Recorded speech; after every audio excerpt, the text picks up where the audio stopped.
Mi nombre es Jorge Lucio Cárdenas Ordóñez, soy aspirante para la licenciatura de Gerencia de Servicios de Salud.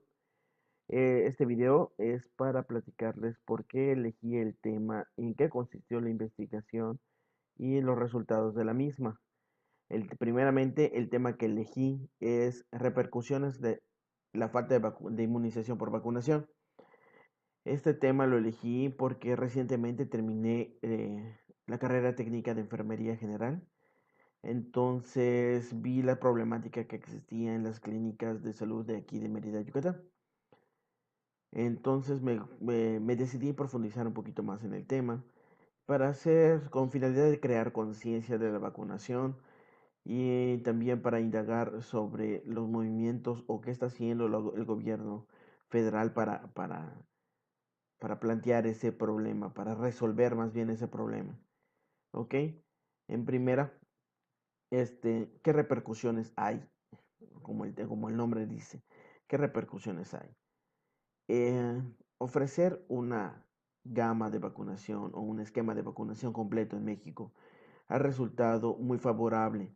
¿Por qué? Porque la meta que tiene la OMS, la Organización Mundial de la Salud, es prevenir dos de tres muertes, prevenir dos de tres muertes por medio de enfermedades prevenibles.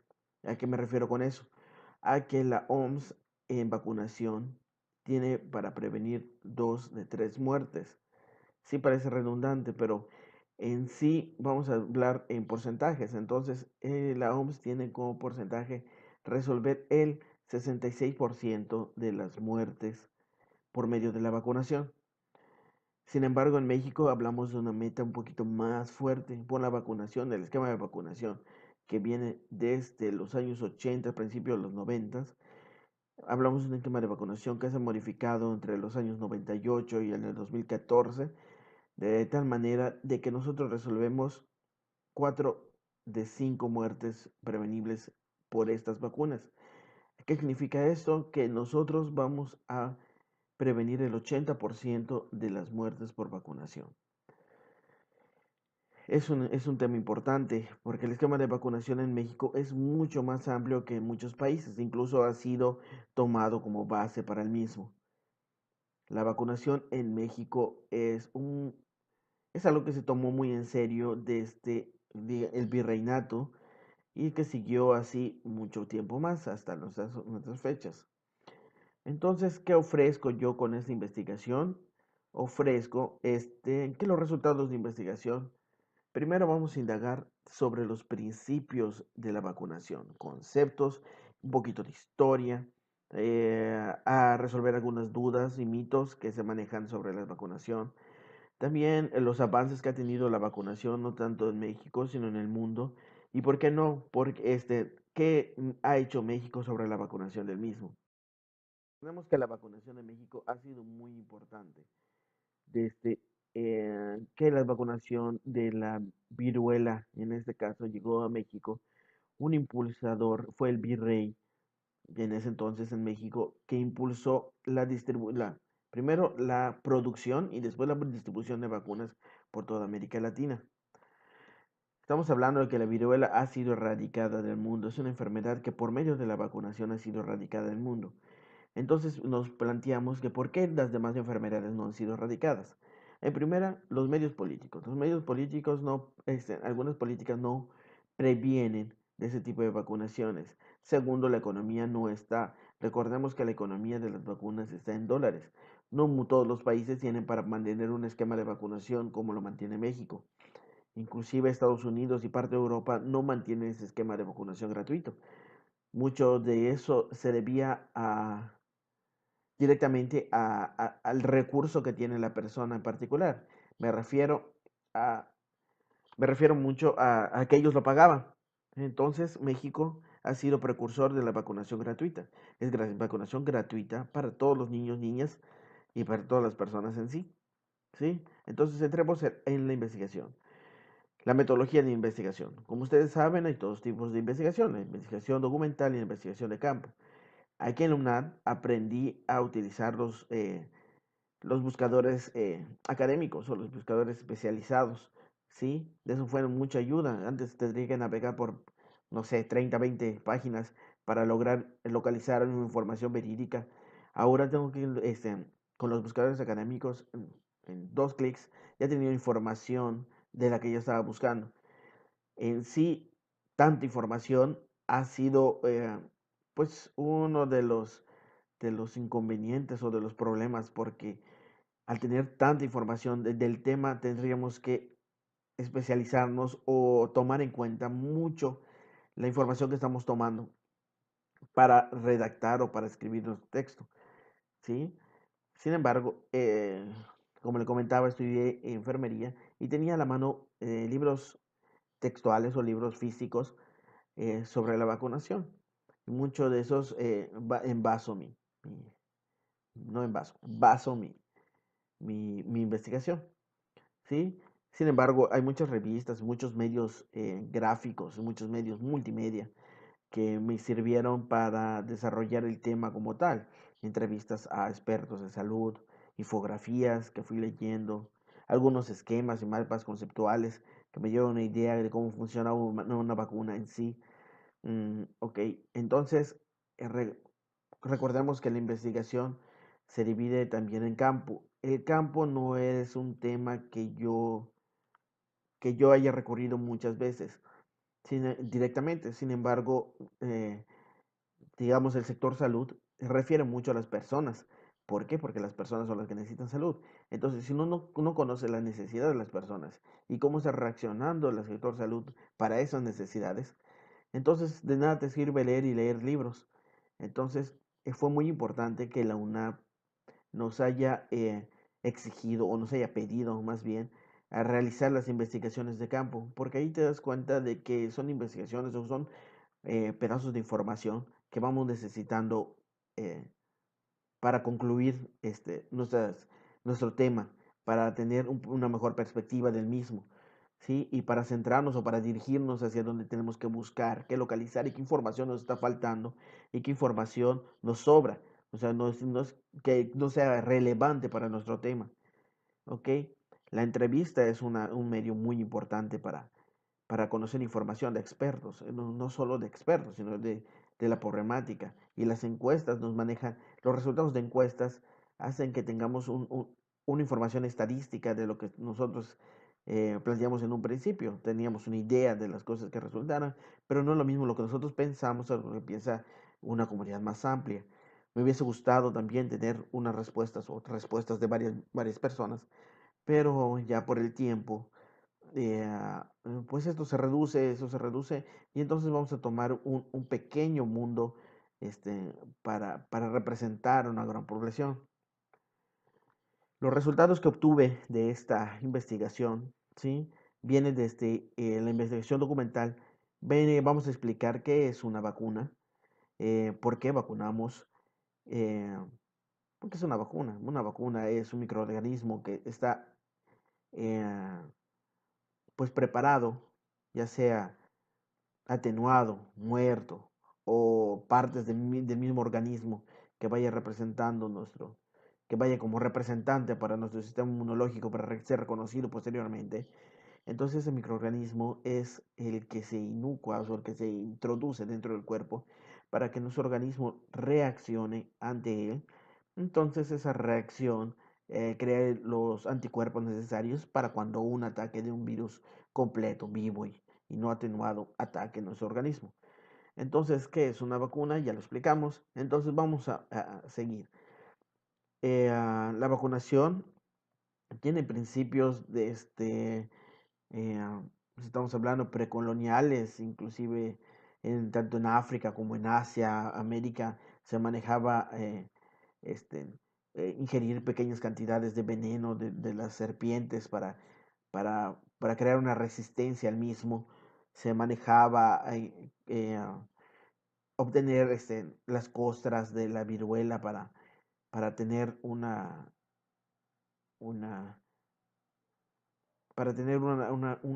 soportar, para poder soportar los embistes de la patología, ¿sí?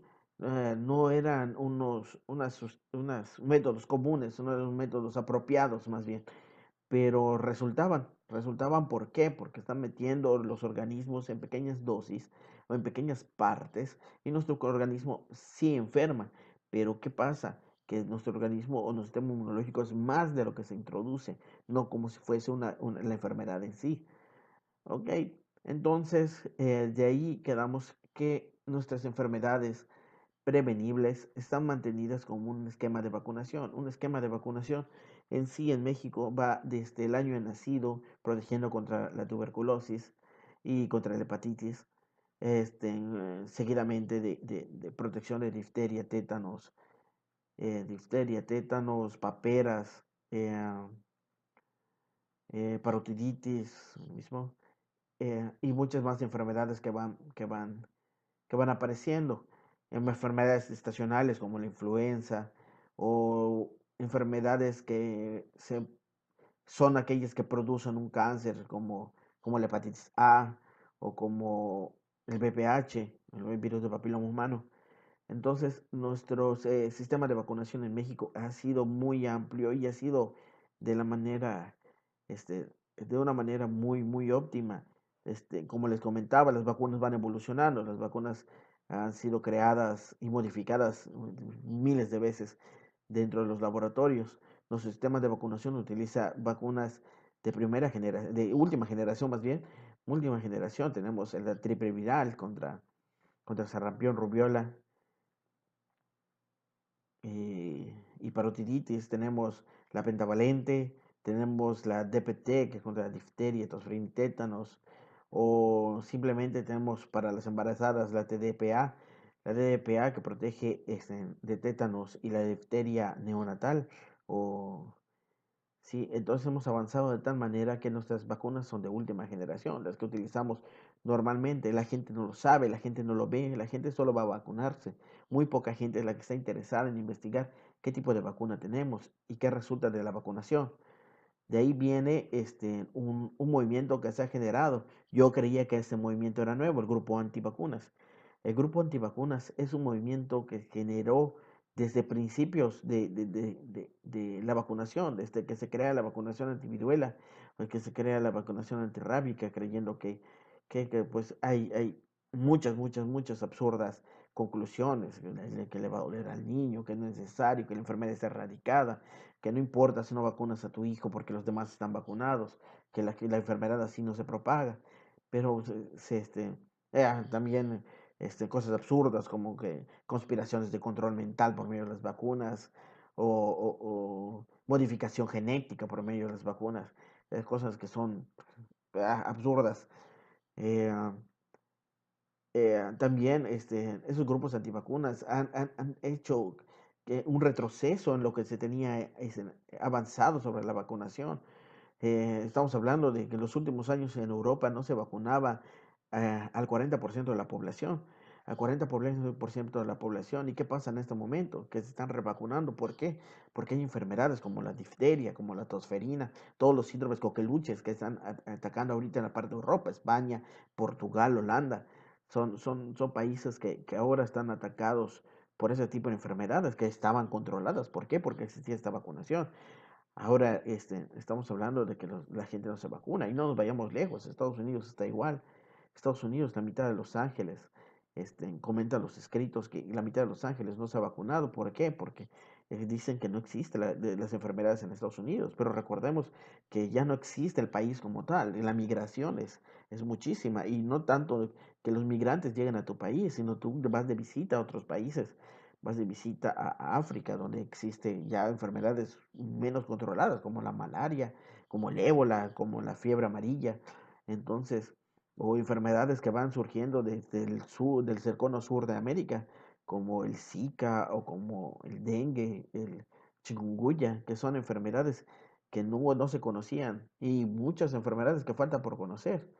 Estamos hablando de que la vacunación debe ser repetitiva y no solo tener el esquema de vacunación, sino hay tiempos indicados como maneja el Consejo Mexicano de Pediatría, que de revacunación, porque se quedan incompletos los esquemas, no incompletos, más bien se necesitan refuerzos de los esquemas de vacunación en México. Entonces, aquí planteo la problemática. ¿Qué pasa la problemática? La escasez de vacunas en México. Como les comentaba, ya no hay vacunas para completar el esquema, o más, no hay vacunas para completar el esquema y no hay vacunas para completar el esquema a tiempo. No hay vacunas para embarazadas, no hay vacunas para niños pequeños de 2, 4 meses, 6 meses.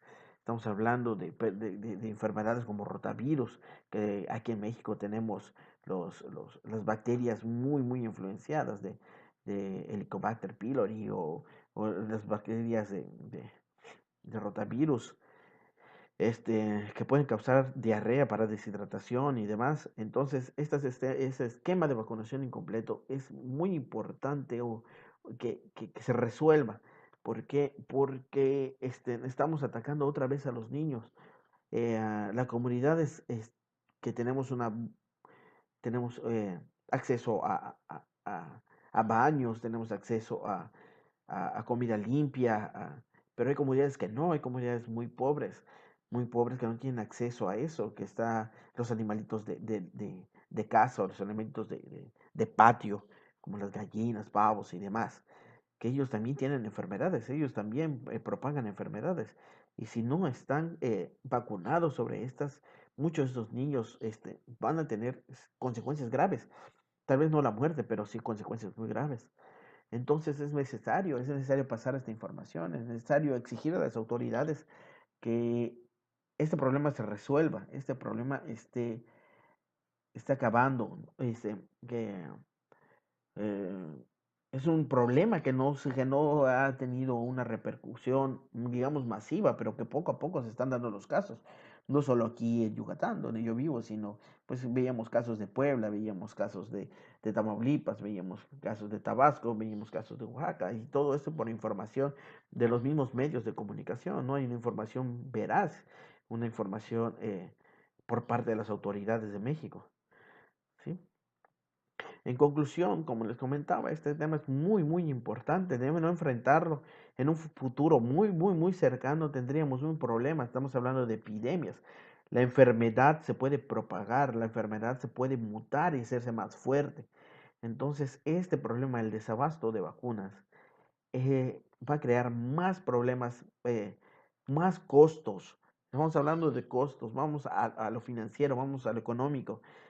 Este problema va a generar más costos que comprar una vacuna. Una vacuna vamos a generar un costo tal vez de muchos millones de pesos cuando se habla de dosis, de muchas dosis, pero vamos a hablar de costos a nivel enfermedad, a nivel ya no vamos a hablar de una dosis para una persona, estamos hablando de curaciones para una, dos, tres personas, una familia, una comunidad, ¿sí? Entonces el servicio de salud no se va a dar abasto. Es muy importante hacerle saber a nuestros dirigentes que esta situación está pasando, a nuestro personal de salud que esté preparado para las contingencias y que esté preparado para cuando lleguen estas vacunas, poder acudir con la gente, poder estar cerca de ellos y poderles informar para que se vacunen, ¿sí? Recordemos que la vacuna debe ser óptima, completa y a tiempo, eso la COFEPRIS se está encargando. Me hubiese gustado tener más tiempo de, para investigar sobre este tema y tener más fuentes, más, más veraces, y tener información oficial sobre cuántos niños se están enfermando y de dónde se están enfermando y qué enfermedades son las que se están dando, de qué vacunas son las que están escasas, qué vacunas son las que han afectado a nuestra comunidad. Sin embargo, esa información no existe, va a existir dentro de un año como una estadística, que a lo mejor la estadística va a ser la base de la pirámide para un problema mucho más grande. La UNAD me enseñó a utilizar las normas APA, no había utilizado ellas, generaba una bibliografía de manera semi-correcta, pero no basado en nada, sino basado en simple observación, ¿sí? Entonces la referencia, me enseñó que las referencias tienen que ser veraces, sustentadas, útiles y completas. No solo tener la información, copiar y pegar, sino leerla, saber que está sustentada. En sí, en los medios gráficos, así como las gráficas, imágenes, audios, videos, los diagramas, las infografías, son medios que generalmente uno no utiliza. Sin embargo, son medios muy importantes porque son los que dan ese shock, la llamada de atención para que vean cómo están tus temas, cómo están este, lo que quieres ofrecer de manera visual, de manera sintetizada, y información a la que puedes recurrir sin ningún problema. En sí, este es el por qué yo elegí mi tema y qué métodos utilicé para obtener información y redactar información y tener información a la mano y poder crear este informe, que no me fue fácil, la verdad, me llevó bastante tiempo, pero pues ahí está, hemos terminado, hemos concluido y gracias.